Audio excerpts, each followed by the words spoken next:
So we completed. So we completed till this verse. So this chapter started with the discussion, with the Arjuna is again confused between karma yoga and karma sannyas. So Krishna clarified it. We had some discussion between renounced order and those were householder order, householder order. Yeah. So that discussion we had, and then there are some symptoms of the this is like a Nishkam Karma Yogi going towards perfection. So his mind is pure, his senses are controlled, his intelligence is also pure. So and he's not doing any work for sense enjoyment. So because he's not doing any work for results, so even if some mistakes happen, he will not incur any sin. So like if Arjuna is fighting the war, but if he's fighting for the as a duty or as a service to God, then even if some mistakes happen, somebody gets killed and all in the course of that, he will not incur any sin. So that is the thing. So that is like he's like a lotus. The lotus is not affected by the mud, but it is connected to the mud in some way. That way. So we'll go to the next verse. So there are like further symptoms. कायेन मनसा बुद्ध्या केवलैरिन्द्रियैरपि कालेन मनसा बुद्ध्या केवलैरिन्द्रियैरपि योगिनः कर्म कुर्वन्ति सङ्गं त्यक्त्वा आत्मशुद्धये. योगिनः कर्म कुर्वन्ति सङ्गं त्यक्त्वात्मशुद्धये. So if the so what is the purpose of the karma yogi means? If he is not doing anything for results, so for what he's doing for his purification. The yogi is abandoning attachment, act with body, mind, intelligence, and even with the senses, only for the purpose of purification. So he's not doing anything for material fruits. So he's doing for spiritual purification. So with body, he's doing some activities, physical activities, eating or going for work, whatever. Intelligence, he's using knowledge. He may be also like working in the professional world. One is engaging his intelligence and all. Mind, so he has relationships, family, outside society, emotions, all that. So, but all these things, whatever he is doing, it is the purpose is only purification. Yes, bro, we can read the purport. When one acts in Krishna consciousness for the satisfaction of the senses of Krishna, any action, whether of the body, mind, intelligence, or even the senses, is purified of material contamination. There are no material reactions resulting from the activities of a Krishna conscious person. Therefore, purified activities, which are generally called as Shuddha Sadachar, can be easily performed by acting in Krishna consciousness. Sri Rupa Goswami, in his Bhakti Rasamrit Sindhu 1.2.187, describes this as follows: Ihayasya Haredasye Karmana Manasa Gira Nikhilashvapi Avasthasu Jivan Mukta Sa Uchyate. A person acting in Krishna consciousness, or in other words, in the service of Krishna with his body, mind, intelligence, and words, is a liberated person even within this material world, although he may be engaged in many so called material activities. He has no false ego, for he does not believe that he is this material body or that he possesses the body. He knows that he is not this body and that this body does not belong to him. He himself belongs to Krishna, and the body too belongs to Krishna. When he sacrifices everything produced of the body, mind, and intelligence, words, life, wealth, etc., whatever he may have within his possession to Krishna's service, he is at once dovetailed with Krishna. He is one with Krishna and is devoid of the false ego that leads one to believe that he is the body, etc. This is the perfect stage of Krishna consciousness. Yeah. So this is an aspiration, but yeah. So more and more one should try to, when he applies everything produced of body, mind, intelligence, words, life, wealth, etc. So all these things eventually means gradually, like as one is more advancing and all, more and more we should try to direct them to only Krishna only. So that way one will not incur any more uh, karma for doing those things.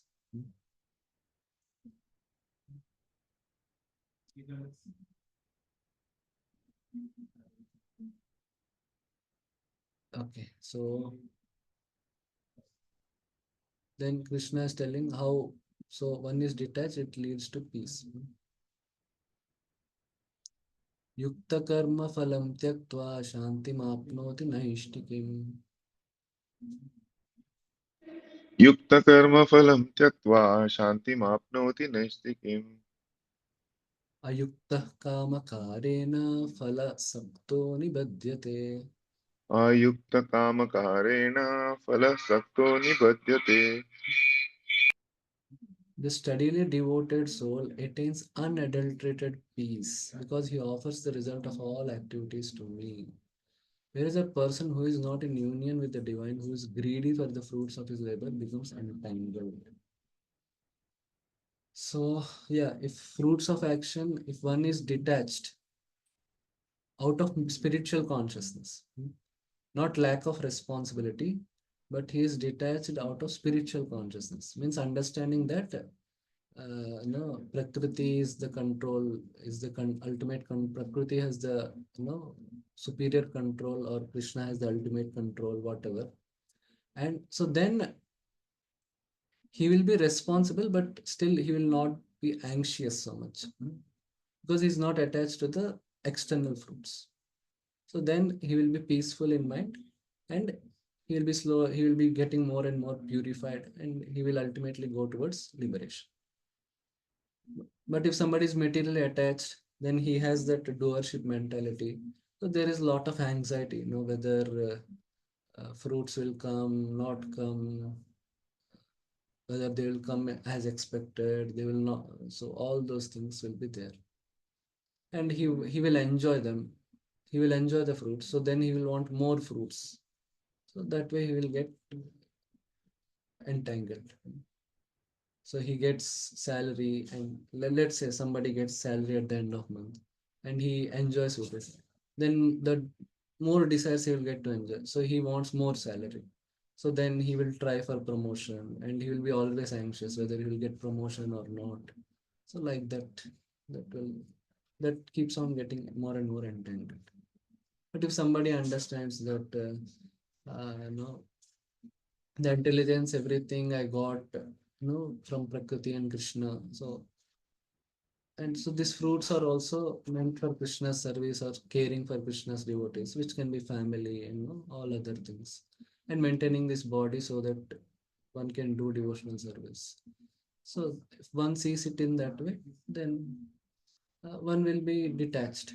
Even one may also try for promotion so that one may get more salary, so that one may give more donation, do more service. But still, if that result doesn't come, one will not be so affected. Yeah. Okay.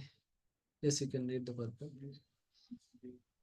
The difference between a person in Krishna consciousness, Karma Yoga, and a person in bodily consciousness is that the former is attached to Krishna, whereas the latter is attached to the results of his activities. The person who is attached to Krishna and works for him only is certainly a liberated person, and he has no anxiety over the results of his work. In the Bhagavatam, the cause of anxiety over the result of an activity is explained as being one's functioning in the conception of duality, that is, without knowledge of the absolute truth. Krishna is the supreme absolute truth, the personality of Godhead. In Krishna consciousness, there is no duality. All that exists is a product of Krishna's energy, and Krishna is all good. Therefore, activities in Krishna consciousness are on the absolute plane. They are transcendental and have no material effect. One is therefore filled with peace in Krishna consciousness. But one who is entangled in profit calculation or sense gratification cannot have that peace. This is the secret of Krishna consciousness realization that there is no existence besides Krishna in the platform of peace and fearlessness. So like while doing service and all, uh, means like sometimes one may look for no perfection, not doing the service in the best possible way. Or but if let's say the devotees are not pleased or the senior devotees are not pleased, so one has to, so then it is a devotee means he will be more concerned about that than the results. If the results are if the devotees are happy, if you get more results, so then they will also try for that. But no, whether name, fame, whether one is getting name, fame from that service, that is not a primary, that's primary concern. But for a materialist and all, so that may be a more primary concern. So a devotee or a karma yogi practitioner, he is more focused on the spiritual things, maybe pleasure of Krishna or purification. So that is the thing. Means the consciousness one worries also about the consciousness, not just the external perfection or external results. That way. But one who is entangled is in profit calculation for sense gratification cannot have that peace. So sometimes result may come, sometimes result may not come. So they will be frustrated. But a devotee, if the result is not so much, then he will take himself responsibility and he will see how he can improve. And if the result has come more than expected, then he will attribute that success to other devotees, to Krishna's mercy, like that. So in both cases, he will be peaceful. Okay. Yeah. So this next verse gives some more final details of it. Sarvakarmani manasa sanyasyaste sukham vashi सर्वकर्माणि मनसा सन्न्यास्यास्ते सुखं वशी navadvare pure dehi naiva kurvan nakarayan. नवद्वारे पुरे देहि नैव कुर्वन्न कारयन्. When the embodied living being controls his nature and mentally renounces all actions, he resides happily in the city of nine gates, the material body, neither working nor causing work to be done. So this doesn't mean neither working means he's not externally working nor causing work to be done. It's not like he's doing and nothing is happening. But our Acharyas gives the example, explains those terms. Nine gates means so body has nine gates: two ears, two eyes, two ears, two nostrils, mouth, and anus and genital. So this is the body of Navadvare Pure Dehi. It is a city of nine gates. Atma is in knowledge and detached. So when Atma is in the spirit, has the spiritual knowledge and it is detached, he will not be held responsible for his material activities. So working is like it's done by Prakriti. So neither working means he is not working for the sake of selfish enjoyment. This is what our acharyas explain. So he's working for his own spiritual purification.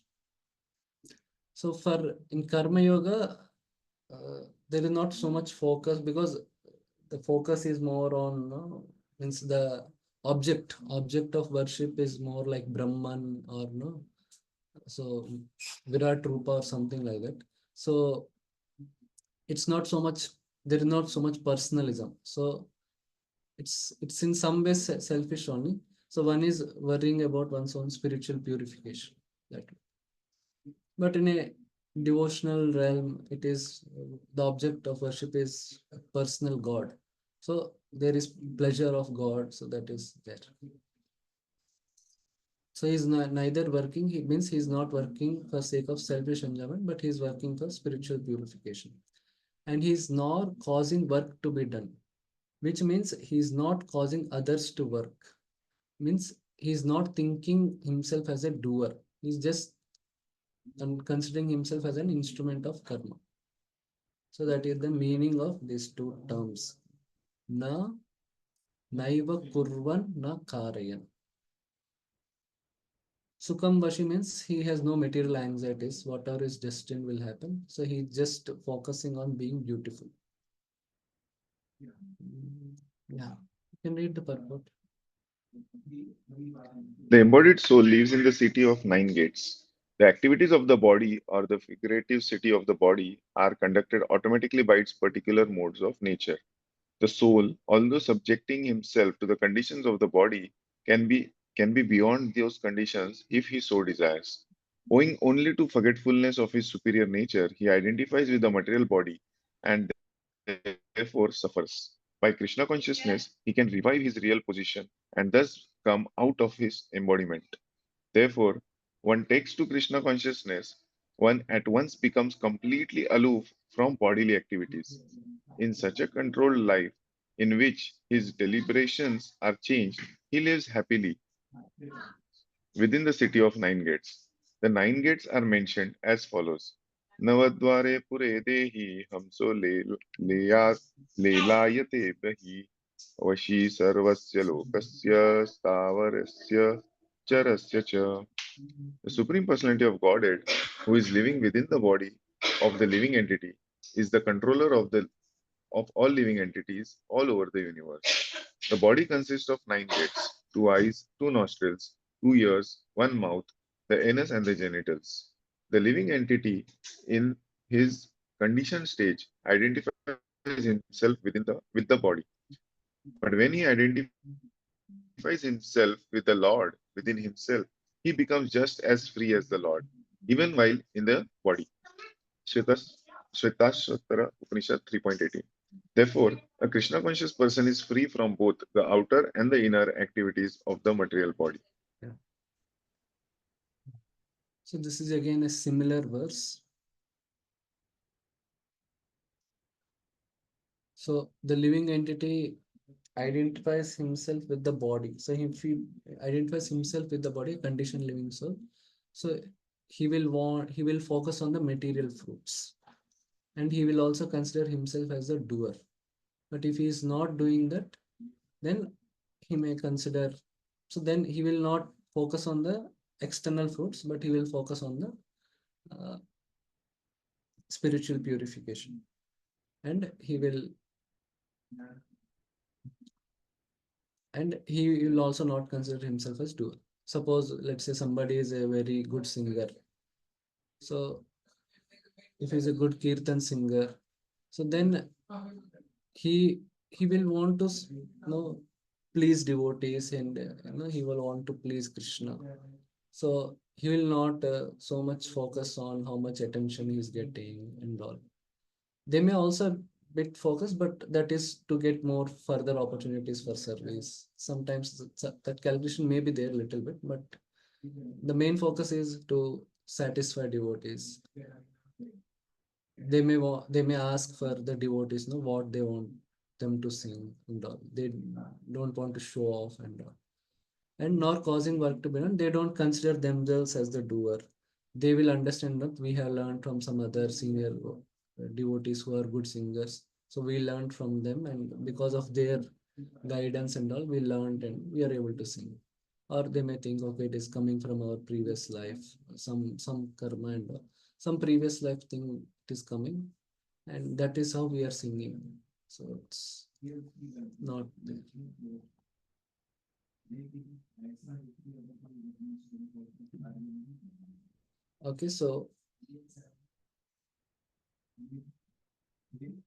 Okay, so now, so here the purpose, purpose is talked about, and the attitude towards others. So for each of these roles, like let's say king, a parent, and a preacher. So what is the right purpose and the wrong purpose? Yeah. So right purpose should be a spiritual purpose. So what can be a spiritual purpose for a king on that? and attitude towards others. So whether he is considering himself as a doer and a controller of others, or what else.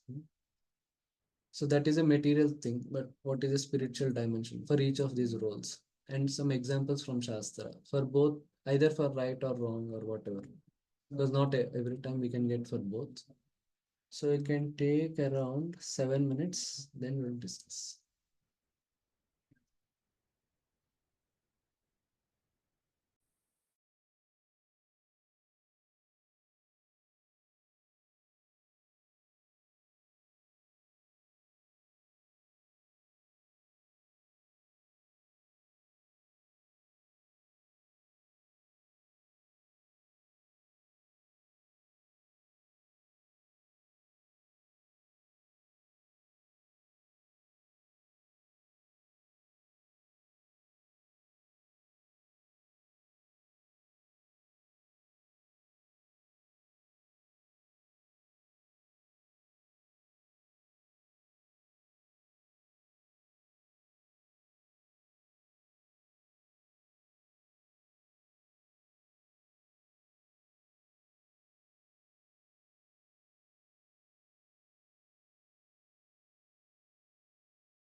Can I answer, Prabhuji, the first one, Just, king? just a minute. Yeah. Just a minute.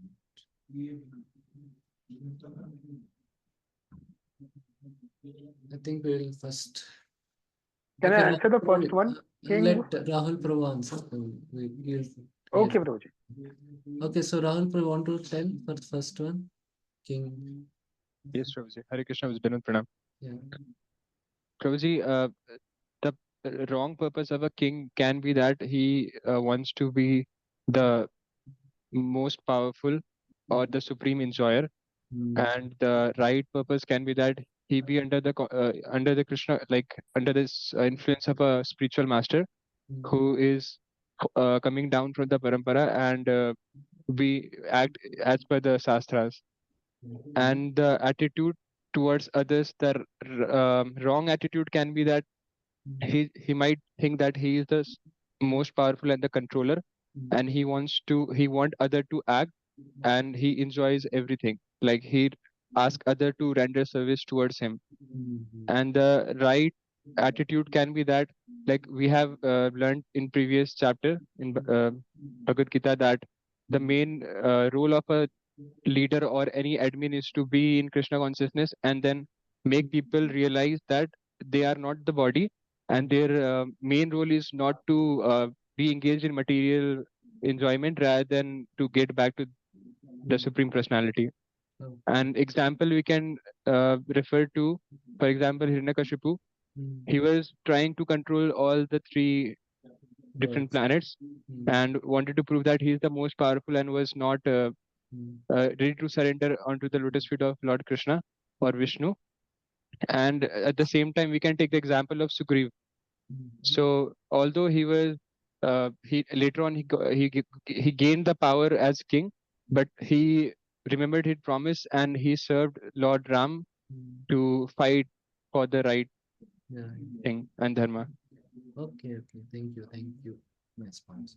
Okay, Vaikuntha Bihari Prabhu. Can tell us. Which one, Prabhuji? I was about to speak The about the first one. king actually. First one only. You can tell. Means if you First want one to add only. anything, you can tell. Yeah. The purpose of king should be to make people Krishna consciousness, Mm-hmm. and the wrong purpose is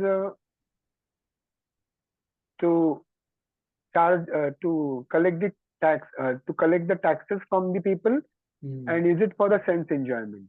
Okay, okay. Good. And attitudes towards the other, Mm, the right attitude, that servant of the servant of the servant, mm, and wrong wrong attitude is wants to be the proprietor, wants to be the boss, okay, Swami. okay, okay. Thank you. Yes. Thank you, Prabhuji. Okay. Okay, Yashraj Prabhu, want to add something? Hare Krishna, Prabhuji. Yeah. Yes, Prabhuji. So, a king's purpose of any king should be like for example, he Mm, has to act in a such a way so people are following him because he is a leader. King means a leader. So, if he is a devotee, so if he works like a devotee, he behaves like a devotee, he mm, follow the dharma, so mm. people automatically get the dharmic and pious. Okay. And the wrong attitude, like purpose of the king, like we can say that if some king should maybe a dictator or something, okay, so I expand my boundaries and I will Mm, we can say exploit to other by mm, taking taxes and money and whatever I want to yeah. do. So he think like that. So should be the wrong purpose of that post. Okay. And attitude should be like, we can say the right attitude is, okay, I'm not a king, but Krishna give me that position, so I Mm, have to serve mm, Krishna by this position. mm, And the wrong attitude is like, as Prabhuji told, that I am a proprietor, mm, so everybody should be like as per my own will. And example of that, like mm. Prathu Maharaj, for Okay. good example. Mm, And the bad example is the father of Prathu Maharaj is a Vena. okay. Mm. Oh, okay. Nice, nice, nice. Okay. Okay, Sundari Subhadra Mataji, you want to tell for the second one?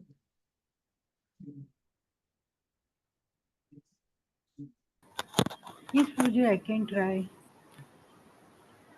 So, for parent in right with right purpose, their main purpose is to raise the kids as responsibility, as the responsibility given to them, and uh, they become the guide and role model for that. Yeah. And their attitude towards their kids is they love the child because they don't expect any returns, and they are more dutiful rather than having that worship mentality. So Yeah. the dutiful attitude is there. Yeah. And in wrong parents with wrong purpose, Mm. they raise the kids with the mindset to enjoy their opulence, or some benefits they expect. Oh. And in that case the attitude towards kids is like they become bossy. They develop the mental doership mentality, that we are the controllers, and our kids should act as per our will, so Mm. that we can reap those fruits. Okay. Yes, in that, Prabhuji, I cannot name the example, but that Daitya's mother, Yeah. so she was concerned about her kids, but she forgot that if the kids will create nuisance, it will be a bad thing for the society. So she ultimately was thinking about her own thing. So she Enjoyment. comes in wrong purpose, and whereas the another mother who was Devata's mother, so she was raising the kids with an intent to serve the society. Okay. Yes, So yes. these Thank two you. examples I could give. Thank you. Okay. Well. Probably can I get the names? I always forget names. Huh? Names of those mothers. Diti, Diti and Aditi. Aditi. Diti Haha, is I for was demons. having that, but I Aditi. was not sure. Diti is for? Diti is for demons, Daityas. Yes. Aditi is for Devatas. Yes. I was not sure about the names. That's why I That's didn't. okay. Okay. Okay. Thank you, Prabhu. Okay. Yashraj Pro, want to add something? Hare Krishna Prabhuji. Um, So, purpose of a parent should be like as the Rishabdev Maharaj told in the Bhagavatam. mm, So, and a parent is like not only they have to give the material education as well as they have to give the spiritual education, mm, but not just the theoretically, mm, but by their practical behavior. mm, Because once I heard that there is this one story when one parent come to one sadhu and they said, okay, the child told their child, okay, just bow down to the Maharaj ji, and mm, kids never do. So then sadhu said, okay, first you have to bow down, mm, then kid will automatically do the same. mm, So they bow down the sadhu and they do the Shashtang Danvat Pranam. And after that, when the child saw that my parents are doing the same, mm. so he did the same thing.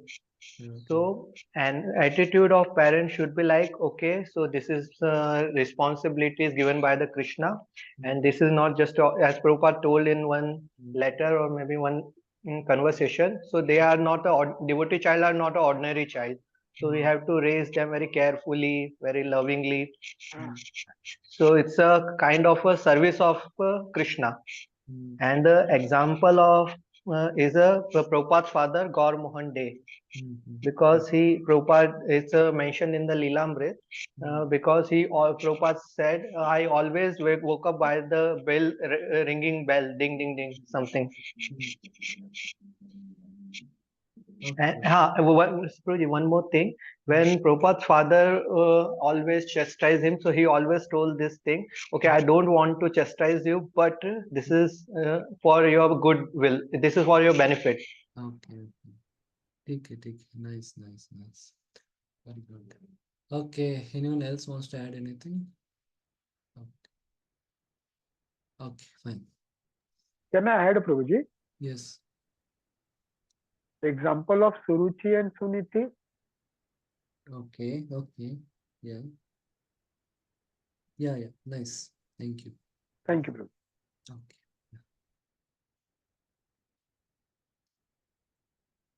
Yeah, Suniti, when she is not able to console Dhruva, she admitted it actually. This is not in my capacity, but you go to Krishna. So So once sometimes acknowledging limitations is also a symptom of the right attitude, acknowledging our limitations. Sometimes even one may have the right purpose, but doership mentality may be there, like in the example of Brahma, because Brahma wanted Kumaras to serve in a particular way. Of course, that is his service, and he wanted them to assist him in that service only. But they want to serve Krishna in a different way by renouncing the world. So he was little frustrated, but yeah, so because that doership mentality is there somewhere. Yeah. Okay, now for the preacher. One wants to tell.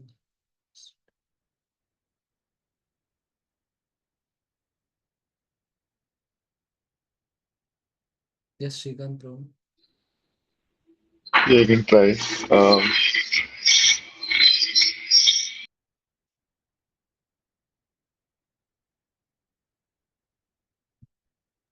the right. So the purpose, right, would be like for our own self spiritual purification. Hmm. The preacher should have that purpose. The attitude would be to Hmm. serve the others, and main is to please the Guru and Krishna and Krishna's Hmm. devotees. Okay. That would be the right attitude. Example is Srila Prabhupada himself. Hmm. He's preaching. Uh, Wrong purpose could be to exploit the innocent people for having their own self-sense gratification or self-agenda. Uh, that kind of preachers. Attitude there could be more of Hmm. uh, showing off your own skills and all to the others. And yeah, example I don't know for like wrong preachers could be the gurus who call themselves gods or Okay. Okay. have their own agendas. Yes, yes, yes. Thank you. Okay, anyone else wants to add?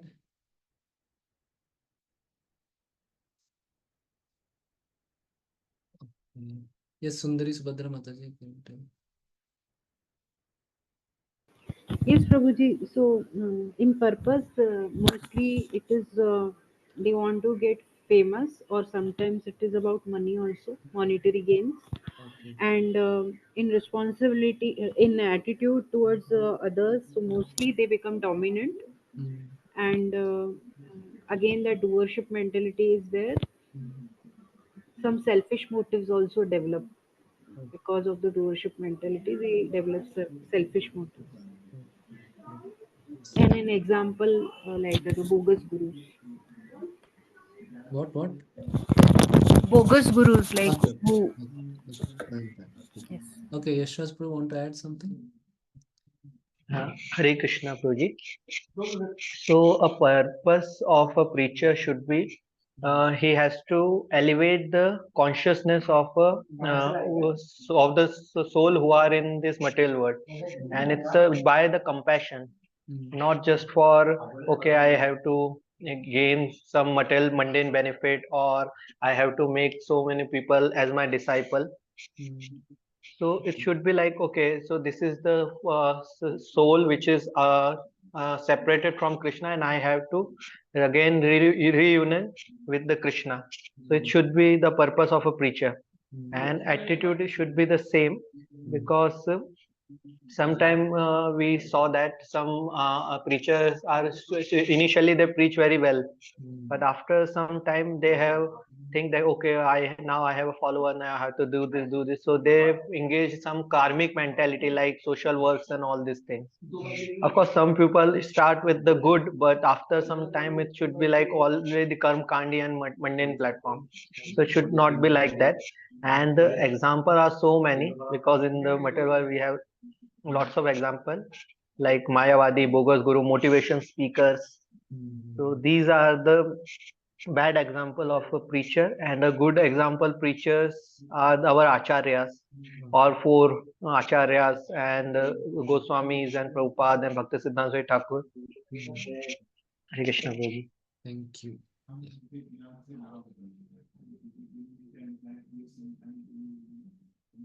Can I say something, Prabhuji? Yeah.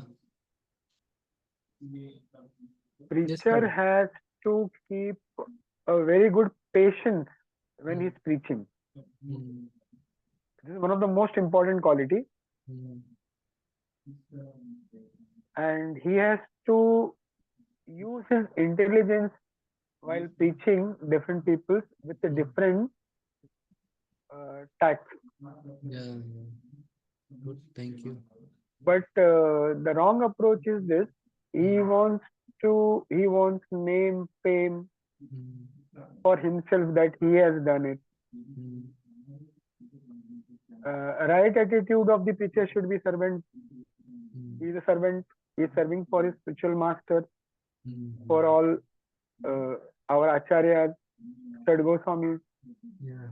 But the wrong attitude that a preacher can have, Mm, that he may wants to take the credit for himself. yeah. Okay. Okay. Yes. Yes. Thank Okay, you. Yes. Yes. thank Yes. you, Prabhu. Okay. Thank you.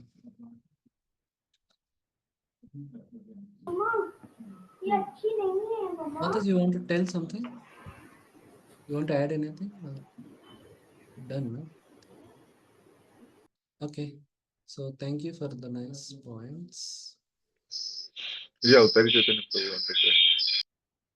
He has raised. Though it was covered, most of it was covered, but a Yes. preacher actually thinks of himself as servant of the servant of his own guru and the previous acharyas. That is his main purpose, that is his main attitude in preaching.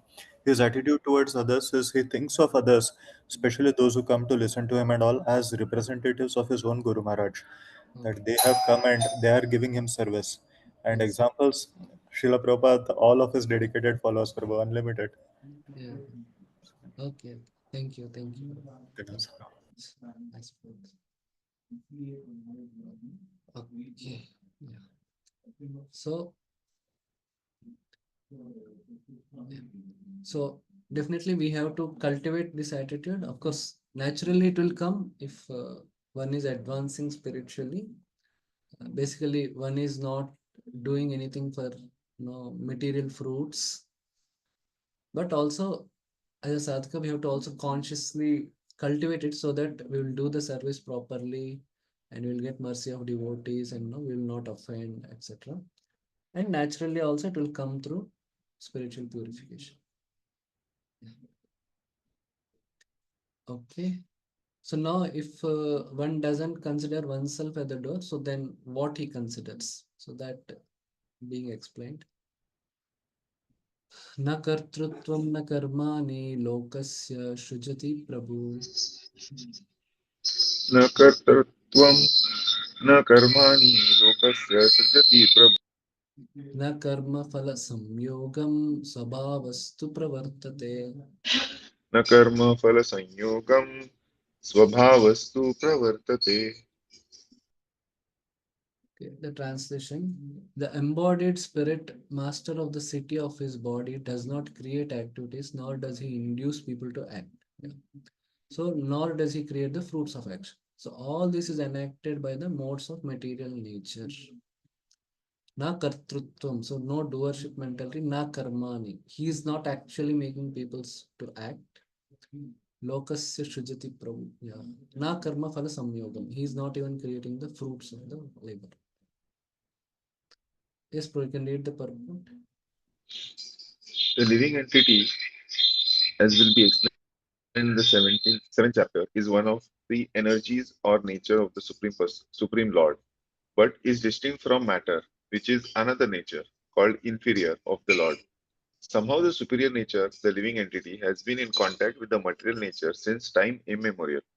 The temporary body or the material dwelling place which he obtains is the cause of varieties of activities and their resultant reactions. Living in such a conditional atmosphere, one suffers the result of the activities of the body by identifying himself in ignorance with the body. It is ignorance acquired from the time immemorial that is the cause of bodily suffering and distress. As soon as the living entity becomes aloof from the activities of the body, he becomes free from the reactions as well. As long as he is in the city of the body, he appears to be the master of it, but actually he is neither its proprietor nor controller of its actions and reactions. He's simply in the midst of the material ocean, struggling for existence. The waves of the ocean are tossing him, and he has no control over them. His best solution is to get out of the water by transcendental Krishna consciousness. That alone will save him from all turmoil. Yeah. So he will understand that the talents are I'm in goodness. So if somebody has some intelligence and is able to teach something or something, so understand Prakriti has supplied this talent, and means the talent is created by Prakriti. It doesn't belong to me, and that talent is acting.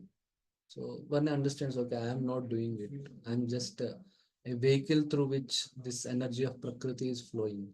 So like that.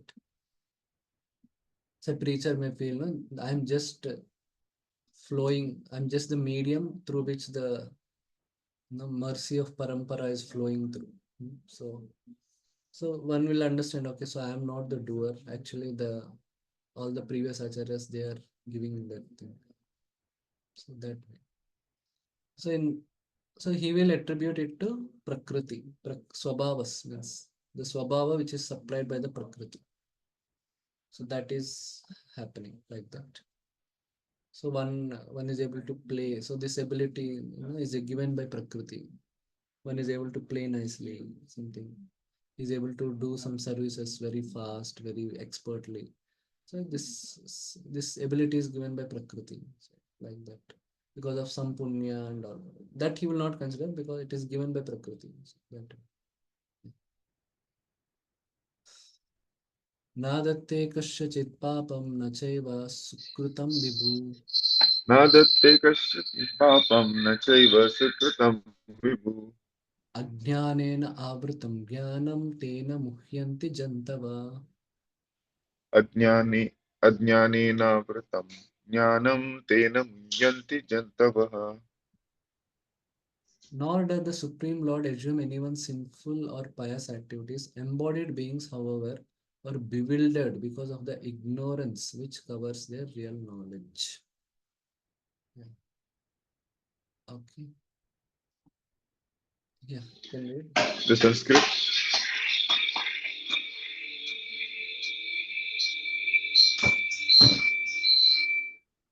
The Sanskrit word Vibhu means the Supreme Lord who is full of unlimited knowledge, riches, strength, fame, beauty, and renunciation. He is always satisfied in himself, undisturbed by sinful or pious activities. Yeah. So Vibhu, as our Acharya say, it is full of immeasurable bliss and knowledge and full of unlimited energies, enjoying his own bliss, being different, indifferent to all else. Okay. Yes. He In, does not create a particular situation for any living entity, but the living entity, bewildered by ignorance, desires to be put into certain conditions of the life, and thereby his chain of action and reaction begins. A living entity is by superior nature full of knowledge. Nevertheless, he is prone to be influenced by ignorance due to his limited power. The Lord is omnipotent, but the living entity is not. The Lord is Vibhu or omniscient, but the living entity is Anu or atomic. Because he is a living soul, he has the capacity to desire by his free will. But such desire is fulfilled only by the omnipotent Lord. And so, when the living entity is bewildered in his desires, the Lord allows him to fulfill those desires. But the Lord is never responsible for the actions and reactions of the particular situation which may be desired. Being in a bewildered condition, therefore, the embodied soul identifies himself with the circumstantial material body and becomes subjected to the temporary miseries and happiness of life. The Lord is the constant companion of the living entity as Paramatma or the super soul, and therefore he can understand the desires of the individual soul, as one can smell the fragrance of the flower by being near it. Desire is a subtle form of conditioning for the living entity. The Lord fulfills his desire as he deserves. Man proposes and God disposes. The individual is not therefore omnipotent in fulfilling his desires. The Lord, however, can fulfill all desires, and the Lord, being neutral to everyone, does not interfere with the desires of the minute independent living entities. so it is the living entity's actions means because of being conditioned by the material nature he desires material things and all. So Lord is supplying that. Means Lord has created the system. Lord is not personally biased to somebody who is rich. He is giving him, he's making him somebody rich, or no, somebody is making very poor. It's not like that. Lord has created a system, and someone in their previous life they have done some pious activities. That's why they are rich now. And someone has done some sinful activities. That's why they are poor. So that way. Okay. I think you can continue this also. However, when However, when one desires Krishna, the Lord takes special care and encourages one to desire in such a way that one can attain to Him and be eternally happy. Yeah. Vedic statements indicating Lord interferes in Jiva. The Vedic hymns therefore declare, Esha huya eva sadhu karma karyati tam yam ebhyo lokebhya uninishate esha hu eva sadhu karma karyati yam adho ninishate. The Lord engages the living entity in pious activities so that he may be elevated. The Lord engages him in impious activities so that he may go to hell. Kaushitaki Upanishad 3.8. Similarly, the Mahabharata Vanaparva 31.27 states that Adnyajantur anishoyam atmana sukha dukkhayo ishvara perito gachet swargam vashva abhram eva cha. The living entity is completely dependent in his desires, in his distress and happiness. By the will of the Supreme, he can go to heaven or hell, as a cloud is driven by the air. This was answers the accusation. Therefore, the embodied soul, by his immemorial desire to avoid Krishna consciousness, causes his own bewilderment. Consequently, although he is constitutionally eternal, blissful, and cognizant, due to the littleness of his existence, he forgets his constitutional position of service to the Lord and is thus entrapped by the nescience. And under the spell of ignorance, the living entity claims that the Lord is responsible for his conditional existence. The Vedanta Sutra 2.1.34 also confirms this. Vaishamya naigranye na sapekshatvat tata hi darshayati. The Lord neither hates nor likes anyone, though he appears to. yeah. So these two verses, no, these above verses, they actually given give a meaning that Lord is actually making everyone act some he is acting no good, some he is acting bad.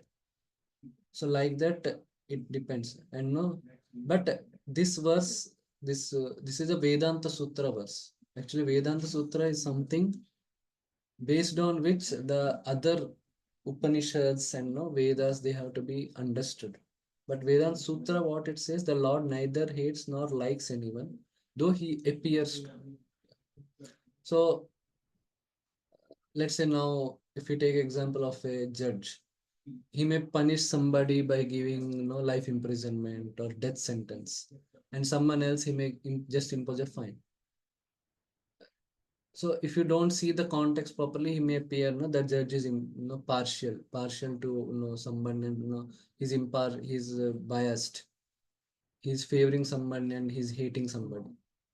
But if you see, he just giving the justice based on the penal code. So the penal code is created by the judge or the law system, and they are just executing it. Now, based on the actions of the victim or the the criminal, so based on that they are giving accordingly that sentence. So they are causing it in the way that because they have created the system and they are executing the system. But the cause is also the main contribution is the activities of the criminal. Similarly, if you take example of a company, for one employee they may be giving a lot of, for CEO they may be giving a lot of salary, but for a beginning graduate joining they may be giving very less. there may be 10 times or 20 times gap. So one may say, they are biased, but they are giving based on the performance. Yes, they are doing it and they have created that system, but the the amount of salary is dependent on the individual's performance. So though they appear to be biased, but they are actually not biased. So that way. Same with the Lord also. Okay, yeah. So Supreme Lord means he is unlimited spiritual bliss and he reciprocates with devotees. So in reciprocating with devotees, he is very subjective and all. But when dealing with managing karma and all, he's detached from the material world. So he's not personally involved. He does not have any personal hatred towards somebody, or he does not have any personal favoritism somebody. So yeah, like whenever something happens to us, there can be three causes. In one sense, God is the ultimate cause, but karma is an intermediate cause. And their immediate cause can be something that is in the world, like we might have committed some mistake, or so let's say we got some injury in accident or something. So an immediate cause can be, yeah, because we did not drive properly. So that way. Now, intermediate cause, yeah, we may not have driven properly, but uh, we were hurt because some no unexpected no very big vehicle came and all. We were hurt more severely. If a small, if it could be a little smaller vehicle, we would not have been hurt so much. So then we can understand, okay, there must be some previous karma also involved. Yeah, God is the ultimate cause in the sense because he created this system of karma. So in that way, he is also ultimate cause. That way. But he is not personally involved. But you can say God is the ultimate cause. So, and as a devotee, one can take any cause, one can attribute something to any cause. Like if you take example of Prabhupada, uh, that's what, when some devotee's finger got cut, Prabhupada told, no, you are actually supposed to, whole hand has to be cut, but supposed to be cut, but Krishna is merciful, only finger got cut. So there Prabhupada took the ultimate cause. So then once I think Gopal Krishna Maharaj in his early days, so he brought some well-wisher, somebody spiritually interested to Prabhupada. But no, he was arguing with Prabhupada, and no, he was criticizing and no, blaspheming Prabhupada. So then Prabhupada thought, no, okay, I must have insulted him, or I must have insulted someone in my previous life, so that karma is coming to me. Like that Prabhupada. And once in the first London Rath Yatra, so the Rath got collapsed. It broke in the middle. So then devotees wrote letter to Prabhupada. Prabhupada, is it that no, we are not doing proper devotional service, or no? Uh, is there any something wrong? That's why it happened. Then Prabhupada told, no, your devotional service is correct, but your engineering is not correct. So there Prabhupada took the immediate cause. So it's not that a devotee means only you should think, no, Krishna has caused this because I was committing offenses. It's not like always you have to hammer yourself with that thing.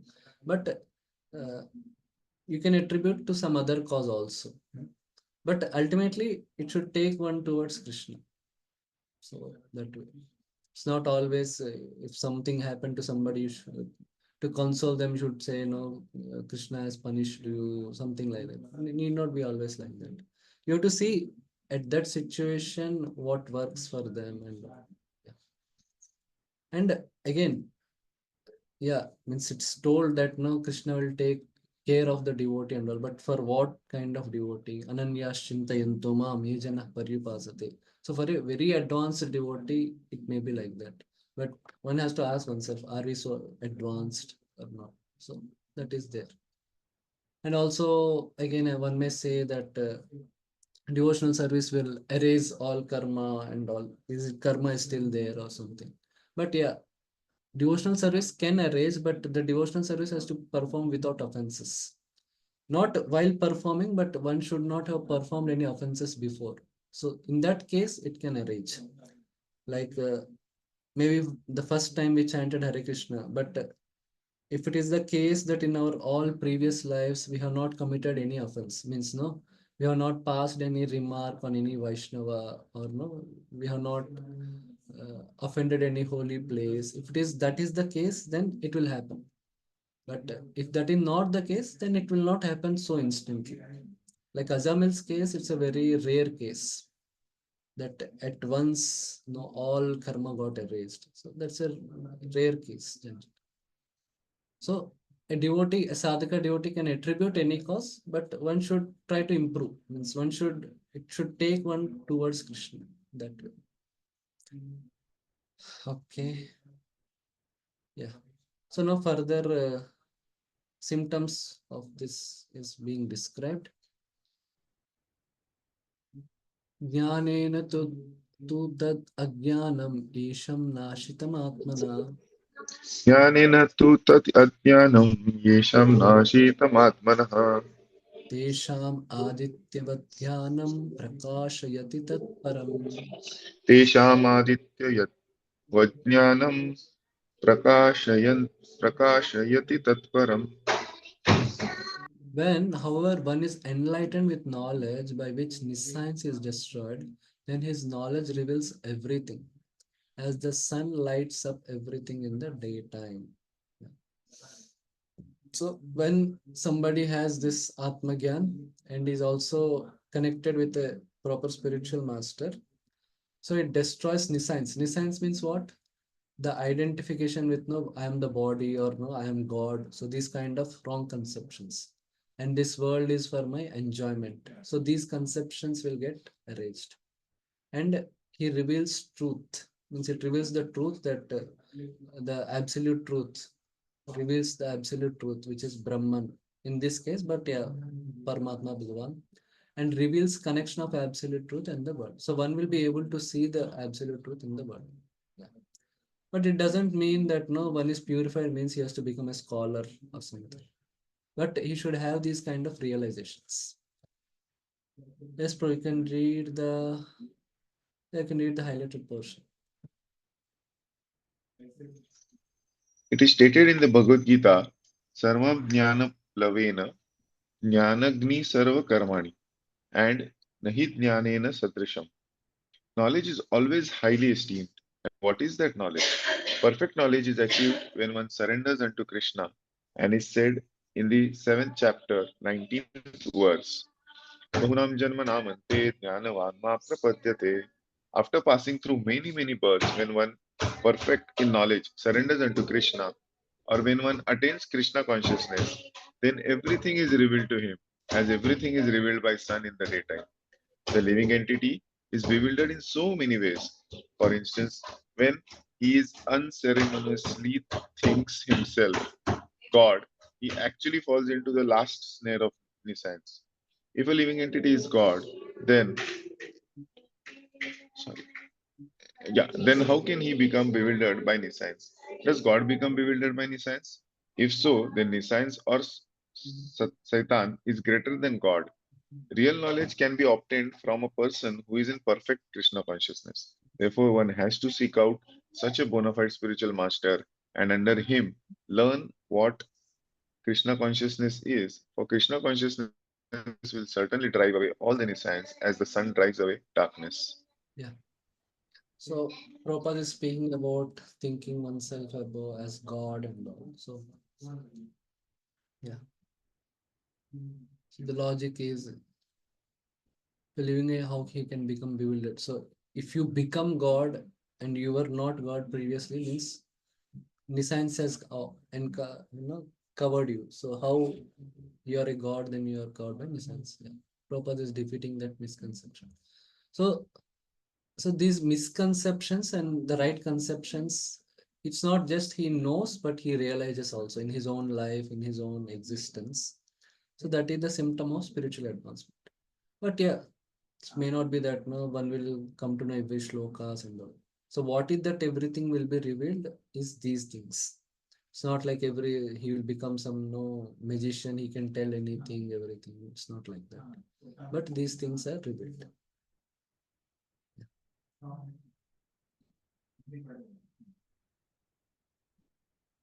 Okay. A representative of God never becomes God, although he is paid all the respect ordinarily paid to God because he has knowledge of God. One has to learn the distinction between God and the living entity. Okay, I'll just read. Lord Sri Krishna therefore stated in the second chapter 2.0 that every living being is individual and that the Lord also is individual. They were all individuals in the past, they are individuals at present, and they will continue to be individuals in the future, even after liberation. At night, we see everything as one in the darkness, but in daytime, when the sun is up, we see everything in real identity. Identity with individuality in spiritual life is real knowledge. So that's what one will be able to see himself as the Atma. So the symptom of that is one will be interested only in performing spiritual activities and one will not be interested in sense gratification. That's what we saw earlier. So that is there. So an advanced devotee we may not always say no we may not understand, it may not be difficult to understand the level of their realization and all, but the symptom of that kind of realization is they are always engaged in spiritual activities, they are very focused. So that shows that no they have this kind of realization of this knowledge. So realization comes when we have the information. So we have to read Shastra, but we we practice, so we'll get purification. So then we get that realization. Okay. So till now, the symptoms are described more in terms of knowledge and purification. Now it is more described in a spiritual way. Tad buddhayastadaatmanastannishta tatparayana. तद्बुद्धयास्तदात्मानस्तन्निष्ठास्तत्परायणाः Gachanti apunaravruttim jnana nirdhuta kalmasha. गच्छन्त्याः पुनरावृत्तिं ज्ञाननिर्धूतकल्मषाः. So when one's intelligence, mind, faith, and refuge are all fixed in the Supreme, then one becomes fully cleansed of misgivings through complete knowledge and thus proceeds straight on the path of liberation. Yeah. So Tad Buddhi means one is cleared of misconceptions about Paramatma's qualities like justice. Yeah, so here more Karma Yoga and Jnana Yoga are being talked about. So that's why our acharyas explain in terms of Paramatma. So they don't have any misconceptions like no God is partial, like that. They don't have these misconceptions. Tadatmana. So one is meditating on the Paramatma's qualities. Tannishta, one has made Paramatma as their goal. So their goals are spiritual. Their meditation is spiritual. Their intelligence is spiritually, very clear. Tat Parayana, and one is completely surrendered to Paramatma in devotion, element of devotion, Karma Yoga. So their life, their activities and all are centered on Paramatma. Apunaravartam. So those kind, if one has following this, then they will are on the path of liberation. Means they will soon get liberation. Okay, you can read the highlighted part. Paratattva means the supreme reality, who is understood by the knowers of the Supreme as Brahman, Paramatma, and Bhagwan. Bhagwan, or the Supreme Personality of Godhead, is the last word in the Absolute. There is nothing more than that. The Lord says, Mattha Parataram Nanya Kinchit Asti Dhananjaya. Impersonal Brahman is also supported by Krishna. Brahmano hi pratishtaham. Therefore, in all ways, Krishna is the supreme reality, one whose mind, intelligence, faith, and refuge are always in Krishna, or in other words, one is fully in Krishna consciousness, is undoubtedly washed clean of all the misgivings, and is in perfect knowledge in everything concerning transcendence. A Krishna conscious person can thoroughly understand that there is duality, simultaneous identity and individuality in Krishna, and equipped with such transcendental knowledge, one can make steady progress on the path of liberation.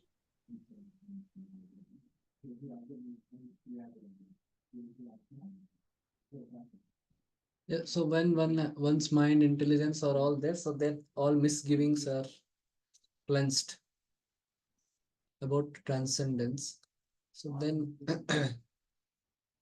yeah, it's not like Krishna is generally is not partial, but Krishna is generally in, is not generally partial to me also. Means I deserve. So if one is undergoing through some pain or suffering, also one will be able to see that one will not blame Krishna for that. So all these things are cleared. Yeah, a Krishna conscious person can thoroughly understand that there is duality, simultaneous identity, and individuality in Krishna, and equipped with such transcendental knowledge, one can make steady progress. Yeah, he will understand the Achintya Bheda Tattva. Yeah. Yeah, some further symptoms. Now, spiritual vision. So, there is spiritual clarity earlier, now about spiritual vision. Vidya Vinaya Sampanne Brahmane Gavihastini Vidya Vinaya Sampanne Brahmane Gavihastini Sunicheva Swapake Cha Pandita Samadarshina. Sunichaiva Swapake Cha Pandita Samadarshina. Okay, the translation, the humble sages, by virtue of true knowledge, sees with equal vision a learned and gentle Brahmana, a cow, an elephant, a dog, and a dog eater. Okay, okay, you can Should read I? it. Those who are beyond the gunas have no desire to see any object of the gunas in comparative terms of better or worse. They have equal vision. They do not see those in the mode of sattva, such as brahmanas and cows, those in mode of passion, such as elephant, and those in mode of ignorance, such as dogs and dog eaters, as superior or inferior. Being learned, they see equally. Equally, sama means that they are beyond the gunas. So they do not see the particular distinction due to the gunas. They have the ability to see Brahman, which is beyond the gunas. Yeah, so this is our Acharya's translation. Yeah, okay, this is Prabhupada's purport. So, so this is the, yeah. So here in the core, Atma is there and Paramatma, their relationship is there. On the superficial things, subtle body and conditionings are there, and gross body and imperfections. So, so if one is a not a devotee or not a spiritually inclined person, so he's disconnected from Krishna or absolute truth. But he is an Atma. He is a part and parcel of Krishna only. But he is a devotee. Means, yeah, he's an Atma, but he's dear to Krishna. Now, the varying degrees can depend on spiritual advancement, etc. But subtle body and conditionings. One may be hot tempered, one may be very indifferent, very dry kind of water. One may be very jovial. So different things. One may be very passionate. So that may be there. These are all again these are subtle conditionings. And gross body. Yeah, one may be very stout, one may be very lean, very emaciated, one may be black, one may be fair. So these are all again gross body things.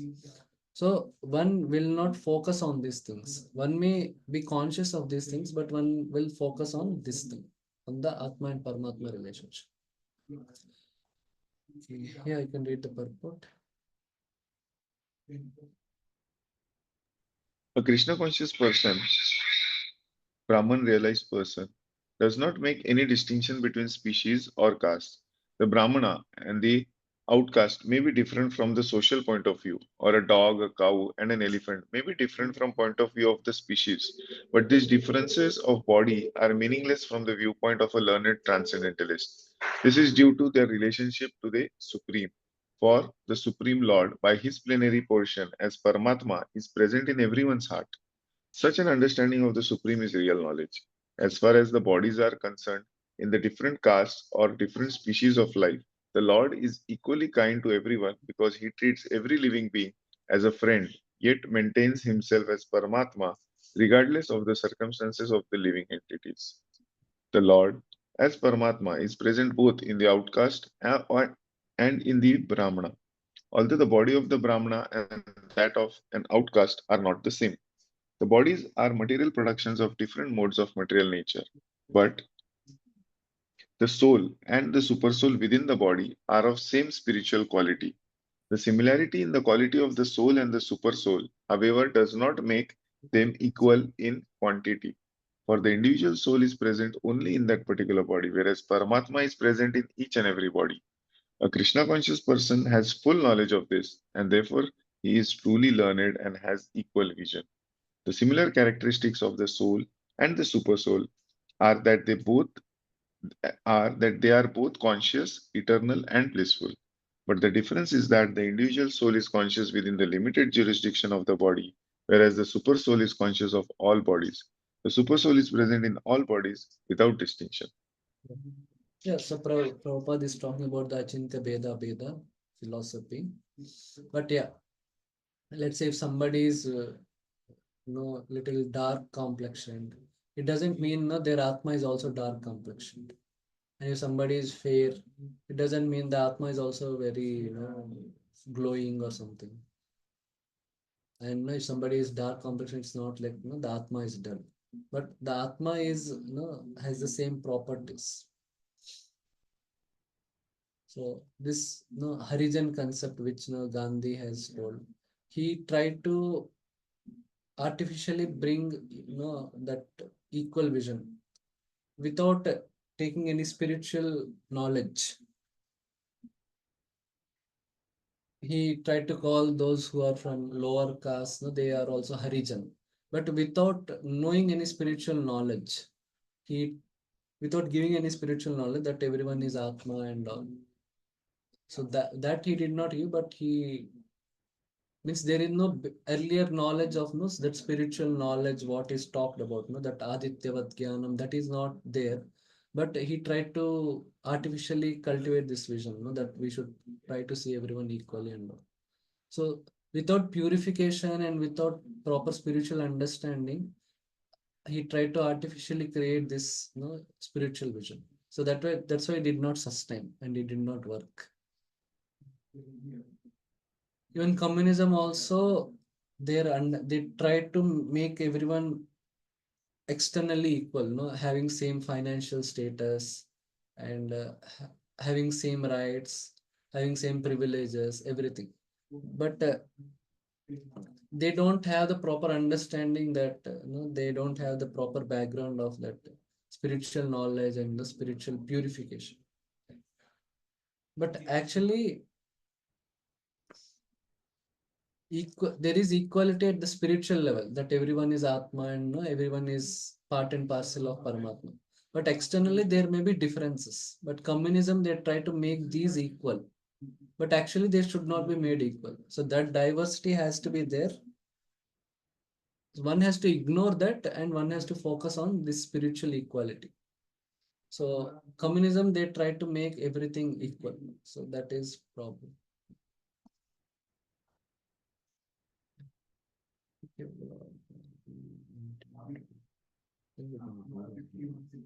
Yeah, so this equanimity sometimes, even as a devotee or within devotees also, one may have something like, that's what, if somebody is from a poor background, one may think he's not advanced.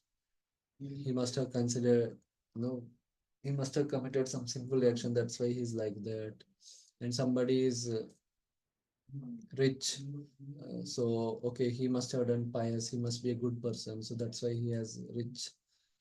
So there may be tendency to see distinctions in that, or maybe because of caste and all, or seeing some foreign devotees as oh, they're malichas. That tendencies may be there. Or somebody, or there's sometimes some people may have some bias, some kind of personalities. Somebody may be conservative, so one may think whoever is conservative, then they are advanced. Whoever is liberal, they are not so advanced. So sometimes like this also things can happen, but one should see the spiritual with spiritual vision. So one should first see what is their devotion to Krishna, or what is their dedication to their guru. So one should try to focus on that. These kind of things may be there, but we should consciously try to focus on the spiritual things and try our best to avoid seeing this kind of things because of previous background or no this kind of impressions may be there. So we should try to consciously avoid it and try to focus on the spiritual things.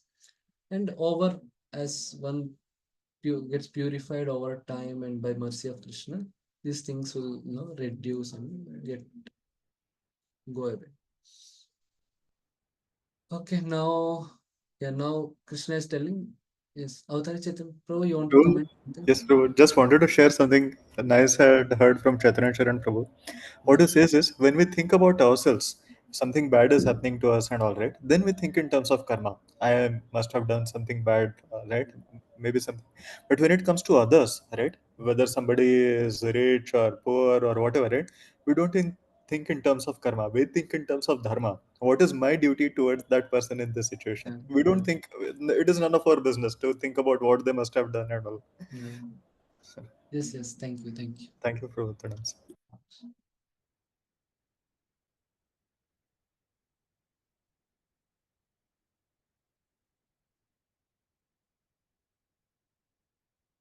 Oh, so, yeah, acting like Brahman, one goes to Brahman. Ihaiva tair jita sargo esham samye sthitam mana इहैव तैर्जितः सर्गो येषां साम्ये स्थितं मनः nirdosham hi samam brahma tasmad brahmani te sthita. निर्दोषं हि समं ब्रह्म तस्मात् ब्रह्मणि ते स्थिताः. Those whose minds are established in the sameness and equanimity have already conquered the conditions of birth and death. They are flawless like Brahman, and thus they are situated in Brahman. So, so if one acts, means if one is acting in the world as if Krishna is seeing, so then one is qualified, no, to enter the association of Krishna. So if we are able to see things, with equanimity, with spiritual vision, based on spiritual knowledge, and we are purified, we are not doing material, we are not materialistic. So we are becoming like Krishna. So then we are qualified to go towards Krishna. So that is this appropriate purport. Equanimity of mind, as mentioned above, is the sign of self realization. Those who have actually attained to such a stage should be considered to have conquered material conditions, specifically birth and death. As long as one identifies with this body, is considered a conditioned soul. But as soon as he is elevated to the stage of equanimity through realization of self, he is liberated from the conditioned life. In other words, he is no longer subject to take birth in the material world, but can enter into the spiritual sky after his death. The Lord is flawless because he is without attraction or hatred. Similarly, when a living entity is without attraction or hatred, he also becomes flawless and is eligible to enter into the spiritual sky. Such persons are to be considered already liberated, and their symptoms are described below. So yes, still, if someone is at that level of without having any flaws, so then one is acting like the Lord only. So then automatically, so he will go to the Lord. Yeah. You see, Prabhupada never discriminated anyone, whether he's rich or poor. He equally gave everyone the opportunity to practice Krishna consciousness. He did not discriminate, whether she's woman, uh, he's a man. He did not discriminate, and he did not discriminate. No, somebody is black, somebody is white. He did not discriminate. So he gave everyone equal opportunity, and he reciprocated again. Someone who is more spiritually advanced, he gave them more attention, or someone who is doing them more service and all, he gave them more attention and appreciation. So that is there, but he was equal. He was not. He did not pamper those who are rich, or he neglected those who are poor. He was never like that. So that way, so so this is a symptom of sign of self-realization. So yeah. So yeah, Krishna is giving more symptoms further.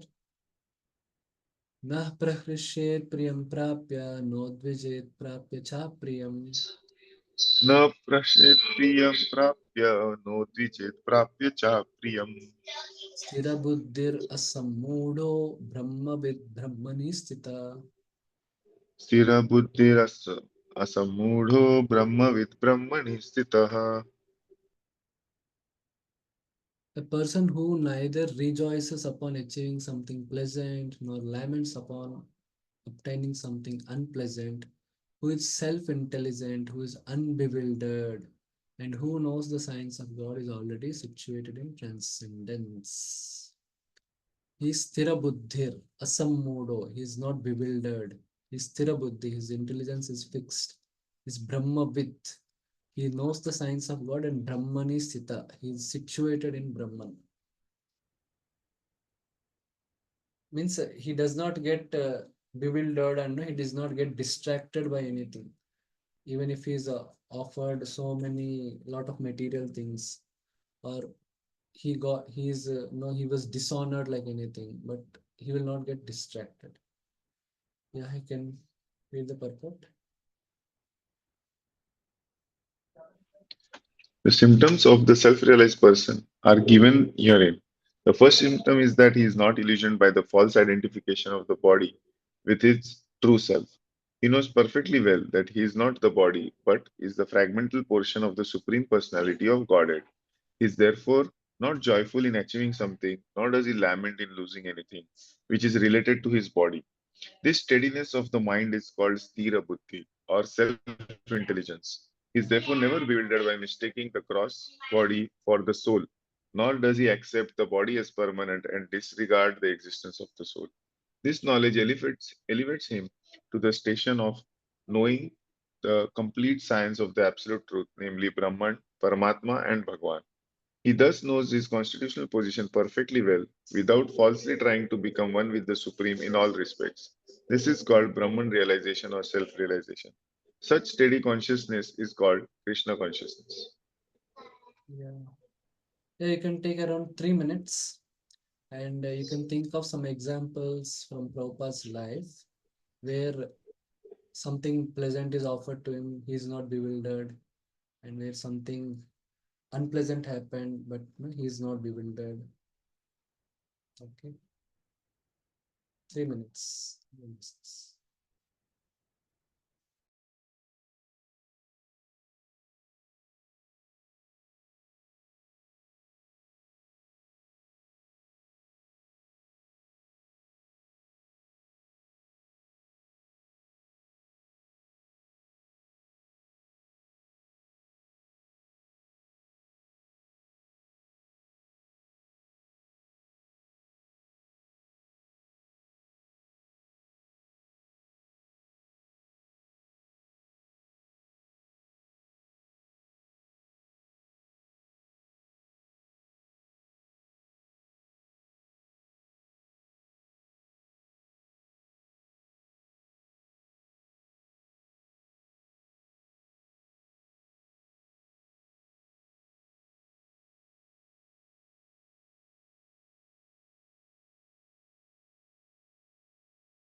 Yes. Anyone wants to share? Okay. Let me Can I speak? wait. Yes, Rahul Prabhu, you can tell. Prabhuji. Prabhuji, there was this time when Prabhupada he came back to India, and then he started preaching back in India, especially in Vrindavan, Juhu, and Mayapur. So there was a time when some cars from other country, basically Germany, was imported in India for Prabhupada to travel. But Prabhupada was not comfortable traveling in those cars because the Indian roads were not that good. So at that time, Prabhupada asked for Indian sedans, which I think basically nowadays are currently running in Kolkata. So Prabhupada asked the devotee to order specially 3 cars so that he can use those cars and will be the private cars for him. So even though in that case, like someone who is material, who has material concept, they can think that okay, that Prabhupada is ordering 3 cars for his uses, for his personal benefit.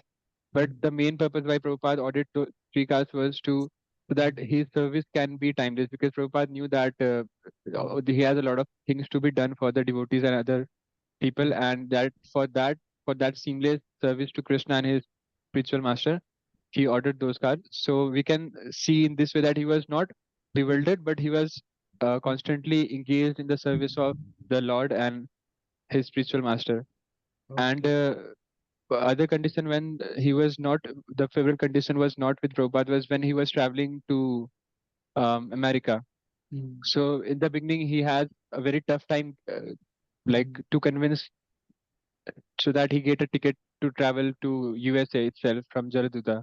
And finally when he reached over there were more problems awaiting for him. For example, his stuff things were stolen, and the people over there he was not like they were treating him well. He found it hard to find places over there and food to eat.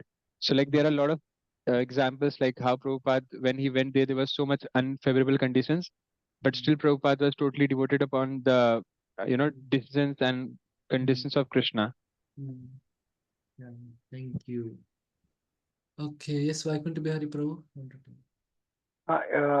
For Padayatra, there were Mercedes-Benz buses were, I think, imported from the Germany, and later on their permission, I think, was exhausted, and then Prabhupada very simply he said that replace those things by bullock carts, and then he advised the devotees to do the Padayatra in bullock carts. Yes, yes, So this demonstrates that he was equipoised in both the conditions. Okay, thank you. Thank you. Yes, Sundari Subhadra Mataji.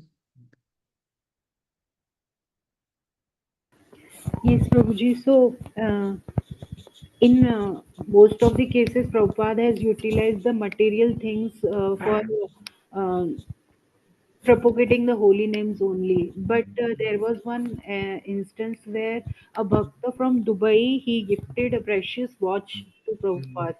And Prabhupada immediately gifted that watch to His Holiness Gopal Krishna Goswami Maharaj. So Maharaji asked like, why you're giving it to me? That devotee has got it for with lots of love for you. So Prabhupada said that it is of no use to me. I am a sannyasi. Okay. So so even Maharaj also asked like, so what will be the use of this watch to me as well? So then Prabhupada said, you take it as a gift from me. You take it as a gift from me. I am giving it to you. So Maharaj also kept it with love till the last moment. It was like his property kind of thing. Yeah. So this shows that whatever things were acceptable only for service, that Prabhupada used to take without any second thought. But whatever was of no use to him, he would never accept those kind of things. So this is some pleasant thing. And unpleasant, there were many episodes, like one of which was that Prabhupada was having no money for Bhagavatam publication.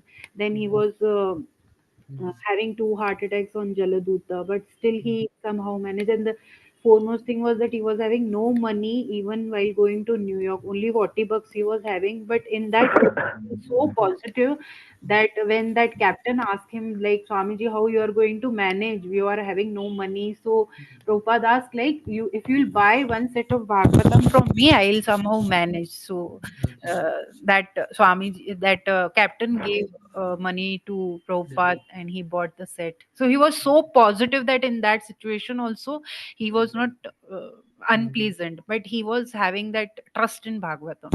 Yeah. Okay. Thank you. Yes, Yashraj, bro. Uh, Hare Krishna, Prabhuji. So actually, I had one lecture. Actually, when the Bhuneshwar Mandir was constructed at that time, so Gaur Govind Maharaj lived in a hut. So at that time, Prabhupada came to see how his construction was going on. So at that time, they arranged one five-star hotel for Prabhupada. But Prabhupada said, no, my disciple is live in the hut, so I will live in the same hut because I don't need any facilities. At that time, we can see that Prabhupada have one mansion. I think it's a Prabhupada Manor in UK. So it's a very lavish lifestyle, and here Prabhupada have nothing. But Prabhupada is equivalent mindset in every condition. He doesn't affected by the lavish lifestyle, and he also not bewildered by the very poor lifestyle. And he's said in one book, okay, actually I like the Radha Damodar Mandir because it's my real home. Yeah. Okay. Okay. Yes. And Yes. also, Prabhuji, I remember one more pastime. So once upon a time, some god brothers of Prabhupada are against to him because they said actually, okay, why are you giving initiation, Brahman initiation to the foreigners and sannyas initiation to foreigners? At that time, Prabhupada said, oh, you don't know. You see just external appearance, but Bhagavatam said, he quoted one shloka, Hunda Pulkash, that shloka, because now they are devotees, so they are out of this all the varnashram and all these things. So I can see the soul, but you are just only the bodily platform. Okay. Okay. Thank you. Yes. Thank you.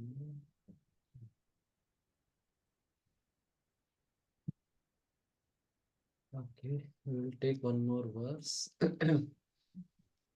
बाह्यस्पर्शेषु असक्तात्मा विन्दति आत्मनि यत् सुखम् बाह्यस्पर्शेषु असक्तात्मा विन्दते आत्मनि यत् सुखम् स ब्रह्मयोगयुक्तात्मा सुखमक्षयमश्नुते. स ब्रह्मयोगयुक्तात्मा सुखम् अक्षयमश्नुते. So the sukam is akshayam. So he is experiencing eternal happiness, spiritual happiness. So that's why he is able to tolerate all these things in one sense. Such a liberated person is not attracted to material sense pleasure. Asaktatma. It's not like he's conscious, he's seeing something as pleasurable and then no, he's consciously avoiding it. But he's asaktatma means he is not, the thought is only not coming to him. Like for a sadhaka, they may have material desires and then no, they consciously try to avoid them. But this is not the case here. This is like they are not even getting those desires. Is asaktatma. Bahya sparsheshu asaktatma. Vindati atmani yat sukham. In this, yeah. Yes, bro, you can. Yeah, initially he's quoting this verse of Yamunacharya. Yes, you can read this purpose. Since I have okay, a person in Brahma Yoga or Krishna consciousness is so absorbed in the loving service of the Lord that he loses his taste for material sense pleasure altogether. The highest pleasure in terms of matter is sex pleasure. The whole world is moving under its spell, and a materialist cannot work at all without this motivation. But a person engaged in Krishna consciousness can work with greater vigor without sex pleasure, which he avoids. That is the test in spiritual realization. Spiritual realization and the sex pleasure go ill together. A Krishna conscious person is not attracted to any kind of sense pleasure due to his being a liberated soul. Yeah. So if one is really purified, so then one will not have this desire for sex pleasure. But a sadhaka, they may get it, but by the strength of the spiritual knowledge, by their discrimination power and all, they try to avoid it. So that's what, like Atmani Yat Sukham. So eventually one has to try to cultivate some spiritual taste. But that is a more sustainable solution. Initially, we may try with our knowledge and all, but we should try to cultivate some spiritual taste in some spiritual activity, maybe chanting, deity worship, or serving devotees, or whatever. Okay, this is an example of Prahlad Maharaj. So, from the very beginning of his childhood, Prahlad Maharaj was uninterested in childish things, childish playthings. Indeed, he gave them up altogether and remained silent and dull, being fully absorbed in Krishna consciousness. Since his mind was always affected by Krishna consciousness, he could not understand how the world goes on, being fully absorbed in the activities of sense gratification. Yeah. Okay, this verse maybe we'll discuss tomorrow. Okay, so any questions on what we discussed today? Yeah. Sometimes these slokas may appear repetitive or no, everything is same, but there are nuances, there are differences within each sloka, there is progression. Yes, Sundari Subhadra Mataji. Question. Yes, Prabhuji. Prabhuji, sometimes we see that when we are very, I mean, at every stage we feel that we are neophyte only, but at first stages when we have no knowledge or nothing like that, but just at a glance of uh, God, we have this so-called love. Like we feel that we have some affection, and out of love we are here in the temple. But gradually, sometimes there comes a stage after learning Shastra that at some points we also develop some fear, which was not there earlier. So, is it normal? And if it is normal, then how to cope up with this? Fear about what? Like sometimes, this we hear many times we hear about sins and all. So sometimes we become too fanatic that no, we should not do this thing. Otherwise, sin will happen. Sin will happen, and sometimes subconsciously we do it in a way that we teach our kids also like that. I mean, I don't know how to put it into words. Acha, acha. Okay, okay. Yeah. We become too fanatic, and in small things we start Yeah. observing that this is a sin, this is a sin. Okay, okay, okay. Yeah. Generally, for proper emotional health, uh, seeing Krishna consciousness from the in a what you say, in a way of avoiding this, avoiding this, avoiding that, avoiding this. No, that is not very conducive for proper emotional health. Actually, yeah, recently I was hearing one discussion. So in that, the devotee was telling there are three things: prohibited, permissible, and ideal. So the prohibited thing, it should not be too much. So if it is too much, it becomes a lot of burden on the psychology. So permissible things can be little bigger, and there are ideal things. So uh, generally the mind, if we try to know, thrust upon our mind, no, we should not do this, we should not do this, we should not do this. So then we may end up even doing it in some way. So instead of that, that's what it is told. No? So we should not. So this will be a byproduct. Like Bahya Sparshe Shasaktatma will be a byproduct. We focus on Vindati Atmani Yat Sukham. And know how to get that Sukham and know how to get that Sukham Akshayam Ashnute. So if we focus on that, this will be a byproduct. And yeah, there are prohibited things which are prescribed, like the four regulative principles, those things. So that is okay. And other things, and also as Krishna told, na sarva dharman parityajya mamekam sharanam vraja ham tvam sarva papebhyo mokshayasam. So even if there are some mistakes or no some sin, so that will get erased by in the course of devotional advancement. As such, in Bhagavad Gita, the 18th chapter, na, just before that shloka, just if there is fire, there will be smoke. So when we do something, it is natural in the world, especially in the material world, there will be we'll do some mistakes. So that is natural. So we'll commit some mistakes and all. And there may be some reactions to it. So that is a part of being in the world. That is a part of being a conditioned soul. So we need not get bogged down by those things. Of course, we should try to improve over time. We should see that we are not repeating the same mistake. That is there. Okay, so does it help?